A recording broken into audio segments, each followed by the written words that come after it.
Умные часы, которые имеют прочные и качественные материалы, большой функционал, возможность разговаривать прямо с них, автоматическое измерение кислорода в крови, пульса и уровня стресса. Водонепроницаемость класса IP68 – это только малая часть того, что нам обещает сам производитель в рекламе к смарт-часам под названием Doogee D11 Smartwatch. Очередная попытка сделать что-то годное. Но как же на самом деле дела обстоят у данной модели, я сейчас вам расскажу. Всем привет, вы на канале Польза.нет, меня зовут Саня, и здесь только быстрые обзоры и долгие стримы. Я не знаю, насколько корректно и хорошо, что я сейчас вам скажу, что эти часы были, получается, сделаны в Германии. Вроде бы, с одной стороны, это знак качества, а с другой стороны, учитывая обстановку, ну, в Китае мы покупаем американские телефоны. Smartwatch новый, а-ля новый бренд, но уже совсем не новый. Просто-напросто они стараются себя проявить везде. Внешне, самое интересное, как эта штука выглядит внешне, вот эти вот доги, которых вы увидите еще море на YouTube. Но мне вот реально интересно. Я не думаю, что кому-то из среднячков, кому можно просто взять часики и улыбнуть себя, будет неинтересно. Внешне супер пошлятина. То есть такое ощущение, что это подвальный Китай. С одной стороны. С другой стороны, ремешок не самый дешманский, но дешманский.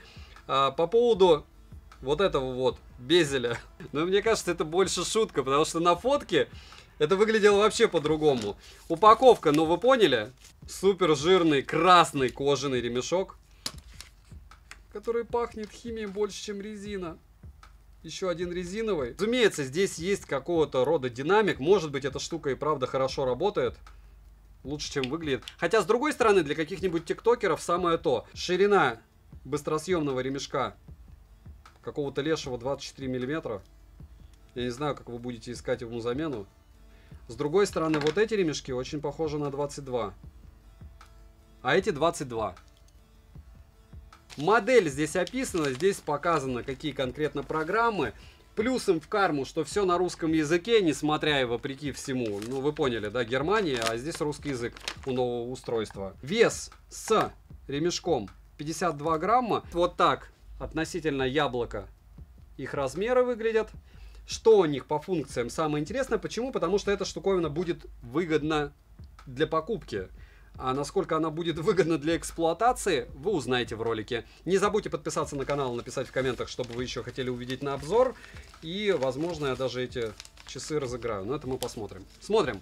7 обзоров в неделю выгружаю, ежемесячно разыгрываю 5 Mi Band'ов 6 серии. За лайк, подписку и комментарий к любому видео. Условия конкурсов, которых под конец месяца всегда много, и мои контакты в описании. В прикрепе же 2 моих телеграм-канала с промокодами на Алиэкспрессе. Сейчас, к слову, распродажи. Допустим, OnePlus Ace Race Edition был недавно 18 тысяч. Это прям ух, как хорошо. Можете тесты этого смарта посмотреть на Твиче. Самый лучший сбалансированный смартфон до 20 тысяч рублей, по моему мнению. Все розыгрыши 30 числа каждого месяца на стриме, плюс не забываем, есть еще телеграм-канал взаимопомощи, телеграм-канал, где мы обмениваемся видео и фото различных девайсов. Но это лирика. Полетели. Поставляется данная модель в двух расцветках корпуса. Это черная и серебристая. Дизайну много времени уделять не буду. В целом, во время распаковки свое мнение я уже высказал, оно не поменялось. Быстросъемный ремешок выполнен из силикона, а корпус часов изготовлен из пластика и аэрокосмического алюминия. Правда, вы понимаете, что такое аэрокосмический алюминий? Материалы довольно прочные, сборка неплохая. При носке D11 ощущаются, но не мешаются. Спать в них некомфортно, что было очевидно из-за размеров. На корпусе расположили 2 контакта для зарядки, краткую информацию и датчики мониторинга здоровья. Часы могут измерять пульс в автоматическом режиме благодаря датчику VP60. Измерение кислорода в крови также работает в авторежиме с периодичностью 10 минут, как и мониторинг уровня стресса. Пульс у воздуха, как и кислород в крови, смарт-часы у меня измеряли, что не радует. Этим грешили старые Mi Band'ы, как вы помните. Возможно, это дело допилят, но пока сейчас так. На руке измерения неплохие, но погрешность есть, что неудивительно. Уровень стресса каких-то полезных данных мне лично нигде не показывает, как и во многих других носимых устройствах с его мониторингом. Так как по мне, данная функция не актуальна. Мы в принципе в постоянном стрессе находимся, если в городе живем. Сон мониторят, как и фазы сна, проблем в графике сна я не обнаружил. Также на правом торце разместили одну физическую кнопку колесика, с помощью нее можно включить-выключить экран, вернуться назад к главному экрану экрану, а также прокручиванием на главном экране можно менять циферблат и передвигаться по интерфейсу. Вибрация при прокручивании отсутствует, но колесико издает звук трещотки. Переназначить команду, разумеется, нельзя. Летим дальше. С фронтальной части находится ЖК-дисплей на 1,32 дюйма с разрешением 360 на 360 пикселей с олеофобным покрытием, при том, что странно неплохим. Плотность пикселей космические 386 ppi, картинка неплохая, пикселей во всяком случае вообще не видно. Скроллинг без рывков, но плавности слегка не хватает. Рамка у экрана есть, она заметная, вдобавок она круглая, но сами часы квадратные с закругленными краями. Смотрится это дело максимально непривлекательно, я бы сказал, какой-то кринж. Хотя, может, кому-то покажется, что это а-ля Cyberpunk. Интерфейс доступен на русском языке, шрифт неплохой, а перевод, правда, оставляет желать лучшего. Пока. Но этим тоже грешат почти все устройства на старте продаж. Яркость пятиступенчатая, при прямом попадании света на экран яркости в целом достаточно, но иногда приходится вглядываться. Автояркости, разумеется, на борту нет, и это плохо. Время до отключения экрана максимум 15 секунд, чего мало. Активация экрана при поднятии запястья срабатывает довольно медленно, но стабильно. Режим не беспокоит также на борту, как и возможность установить пароль на устройство. По свайпам с главного экрана сверху вниз панель быстрого доступа, слева направо меню, справа налево виджеты и снизу вверх уведомления. Стиль меню можно изменить, что удобно, и на выбор 3 стиля. В меню из интересного: активность, телефон, измерение пульса и кислорода в крови, мониторинг уровня стресса и мониторинг сна, погода, дыхательные тренировки, частота дыхания, музыкальный плеер для управления воспроизведенной на смартфоне музыкой, но звук транслируется на самих часах. Встроенной памяти на часах нет. Далее есть сообщение: бесполезное измерение давления, я ему не верю и вам не советую. Нормальное давление более-менее измеряли только Huawei Watch D, которые у меня были на обзоре. Две игры такие, как Flappy Birds и числа. Также есть голосовой помощник, который работает в паре со смартфоном, будильник, фонарик, поиск телефона, калькулятор, секундомер и таймер. В фоновом режиме может работать только таймер. Такая вот урезанная мультизадачность. Удаленная съемка есть, но она включается через приложение. В настройках помимо перечисленного можно настроить звук, а вибрацию нельзя. Далее, процессор установлен Realtek 8763EW. Bluetooth версии 5.2, почти последние NFC смарт-часы поддерживают, как заявляет производитель. Но данной функции лично я не обнаружил. Тренировок на борту более 70 режимов, отслеживание плавания на борту. Во время тренировки нет возможности пользоваться музыкальным плеером. На входящий звонок можно ответить прямо с часов и разговаривать через них. Но качество динамика и микрофона не лучшее. В тихой обстановке разговаривать можно, но не на улице. На часах есть журнал с вызовами и телефонная книга, что удобно. Быстрых заготовок для ответов на вызовы, как и на СМС, нет. Вибромоторчик слабенький, как по мне, уведомления приходят моментально. Еще раз повторяю, что отвечать на них нельзя. Иконки приложения отображаются, а смайлики нет. Ну так, почти у всех топов тоже. Емкость аккумулятора 300 мАч,